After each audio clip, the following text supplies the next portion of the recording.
1 মাস job করে আমার ছেলের রিপোর্ট নর্মাল এসেছে, সেই জন্য আমি মাকে সোনার টিপ দেবো বলেছিলাম, দিয়ে গেলাম। কোথা থেকে আসেন মা? উখড়া থেকে। আগে এসেছিলেন? হ্যাঁ, আগে একবার এসেছিলাম উখড়া থেকে। উত্তরা উত্তরা থেকে আগে এসেছিলেন? হ্যাঁ, একবার এসেছিলাম। মা আছে? হ্যাঁ, আছে। মা ছিলেন, মা আছেন, মা থাকবেন।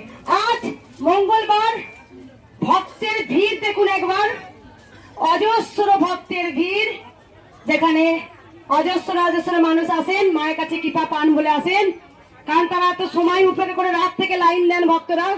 প্রত্যেক দিন এরকমই ভক্তের ভিড় হয়। পুজোয় 4 দিন আমি ছুটি রেখেছিলাম, কিন্তু আমার ছুটি হলেও মায়ের ছুটি হয়নি, কারণ সমস্ত ভক্তরা মায়ের কাছে তাদের আর্জি জানিয়ে গিয়েছিলেন। পুজোর 4 দিন সকালে সেদিন প্রচুর প্রচুর ভক্ত এসেছেন। কোন ভক্ত মাকে বেনারসি দিয়েছেন, সেই বেনারসি মাকে পরিয়েছি। যাই হোক, মায়ের জয় কৃষ্ণকালী মায়ের জয়।